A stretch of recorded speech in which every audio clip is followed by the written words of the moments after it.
Hey everybody, Corey here coming at you with another knife review video. Today we are taking a look at the Sharp by Design Mini Tempest. If you're new around here, consider subscribing. I try to put out knife related content on a regular basis. First and foremost, we will start with the size comparisons. Here it is next to the Ontario knives, we're at number 2. You can immediately see that even though this is called the Mini Tempest, it's a very average size knife, to be quite honest. I don't know what the specs of the original Tempest were, but they're bigger than this, and this is a pretty average size knife. As you can see, here it is next to a Spyderco PM2. It's a little bit smaller than the PM2, but close enough to kind of illustrate here. We're not dealing with a mini anything, to be quite honest. Next up, let's take a look at it next to the ProTech Knives Malibu. Again, relatively similar, a little bit bigger than the Malibu. Next up, we'll compare it to the Chris Reeve Knives Large Sebenza, which itself is inherently not quite so large. And then last but not least, we have my favorite comparison that a lot of people haven't seen or haven't been able to get their hands on. This is the TW Price Dawn. Let's try to line those up a little bit better. And you can see that these are almost the exact same size, and we'll be doing a lot of comparisons between these two knives for a very good reason in the rest of the video. But first and foremost, let's just start talking about the Mini Tempest itself. Now, this is going to be a pretty straightforward video because it's a very simple knife in the sense that there's enough going on stylistically to kind of draw you in, but there's really not so much going on that there's anything that I really need to talk too much about. So let's just get into the things that I like. First of all, this knife is quite slicey. Even though the blade stock isn't as thin as it could be, I believe it's 0.13 or 0.14, it's a relatively tall, aggressive grind, so this knife actually does end up becoming a pretty good slicer. The second thing that I absolutely love is the action. This is one of those super glassy, smooth knives. I haven't gotten it to the point where it's gravity shut yet, but it basically requires no effort whatsoever. Probably because it's made by Rayot and the tolerances are absolutely awesome. Oh, by the way, while we're here, the tolerances are absolutely awesome. Everything on this knife is just, I mean, these inlays, look at that. You can't even like see the line. While we're here, boy, that gold carbon fiber, I don't know if he calls it dark matter or whatever the case might be, that's pretty nice. The action is absolutely tuned well. And if you can't tell just by looking at this thing, this is kind of a Brian Nadeau thing. There's his logo right there. Brian Nadeau is the designer of these knives. Outstandingly comfortable. The ergos on these, out of this world, and it's primarily because of these rounded edges. They're actually radiused. They're not just chamfered. They are radiused. This thing just melts in your hand. It is absolutely amazing. So what do we have? We've got a great action. We've got great build quality. We've got a pretty good blade grind. We've got like hand melting ergos. The only issue I can really see with this to any extent is the pocket clip. The pocket clip isn't deep carry. I have no idea what it is about his clips. Everybody kind of makes jokes about the fact that they scratch easily. I don't carry this one too much, so mine doesn't have a ton of scratches. But it gets very foggy, and it collects fingerprints a lot. I don't know what it is about the finish on this clip, but I won't go on too long about that. Okay, so it's not deep carry. It does slip in and out of the pocket pretty easily. No big deal there. Overall, I would give this knife a solid 9 out of 10, right? The jimping is amazing. The jimping goes all the way up. It's that perfect level of jimping where it's not too aggressive, but it's not completely useless. It goes so far up to the top of your thumb, so you don't have to think about this thing that everybody else makes you do when they don't put their jimping out there.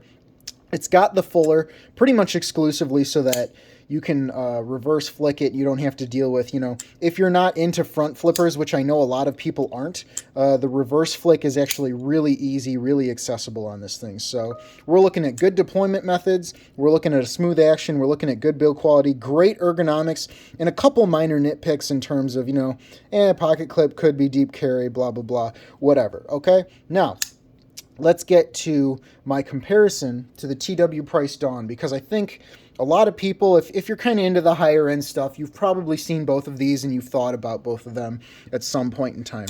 I haven't reviewed the Dawn yet, but I think you can kind of immediately see some similarities, right?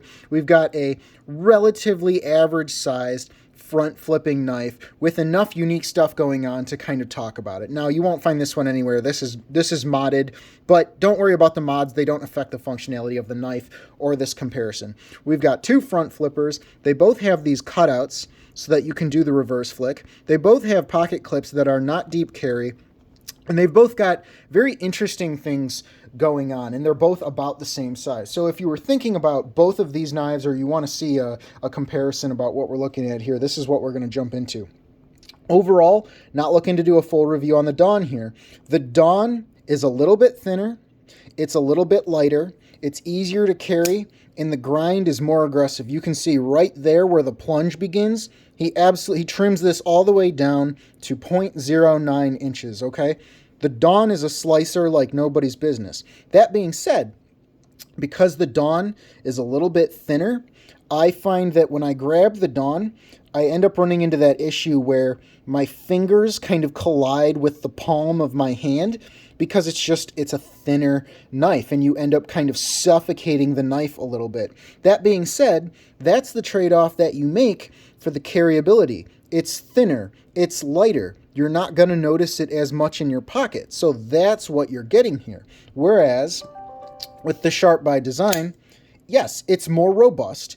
I don't really run into the issue where my fingers are wrapping around the knife. It's a little bit more comfortable because of those rounded edges, but that being said, it's a little bit heavier, it's a little bit thicker, right? It's not as amazing of a slicer. It doesn't carry quite as well. Now, of course, this is not excessively thick, right? But I've seen a lot of people go back and forth on these knives and try to do an apples and apples comparison.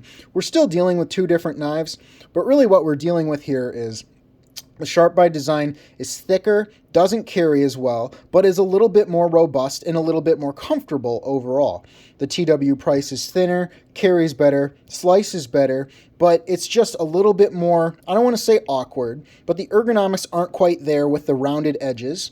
And you end up kind of devouring the knife, especially if you've got bigger hands. And maybe it feels a little bit less robust because it's thin, it's lighter, and it's got a thinner blade stock, right?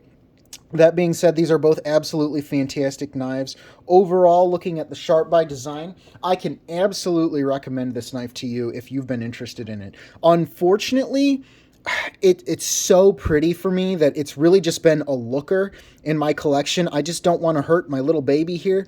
But boy, I can tell you, this would be a fantastic user overall. Forgot to mention that the clip is an itty-bitty bit of a hot spot, but honestly, you really don't feel it unless you're giving the knife, the death grip or something. Again, overall, 9 out of 10. Wouldn't throw it in the dumpster just because it's got some issues with the pocket clip, whatever the case might be. Something to note. This is very bizarre for Brian Nadeau, okay? If you know anything about his other knives, like the Evo Typhoon or the Void, long story short, in my opinion, he didn't make enough of them, and oftentimes they sell for more on the secondary market than they did for retail. In the case of the Mini Tempest, God bless Brian for making enough of these. However, I think it was a lesson in economics, because I paid $425 for this variant. I have seen these variants sell on the secondary for between $250 and $300 very consistently. Basically around $325 is when these don't even sell anymore. So what am I saying to you? If you are interested in this knife, a lot of people sell these on the secondary market, and they sell them at extremely reasonable prices. Just to put it into perspective, I would recommend this at $425. This is almost flawlessly made, and almost everything that I may or may not like about it just comes down to complete subjectivity, but the objective pieces about fit and finish, quality, action, they are all there, okay? If you can pick one of these up for anywhere between $250 and $300, it should be an absolute no-brainer. If you've been thinking about getting one of these and you can find them on the secondary for that low, go give it a try. That being said, if you don't like purchasing knives on the secondary, I don't think you would be disappointed at $425. This will come down to a matter of taste. But in terms of build quality, you are missing nothing. So at $425, I'm not that offended by the price. Guys, I hope you found this useful. I hope you found it entertaining, and I will see you all next time.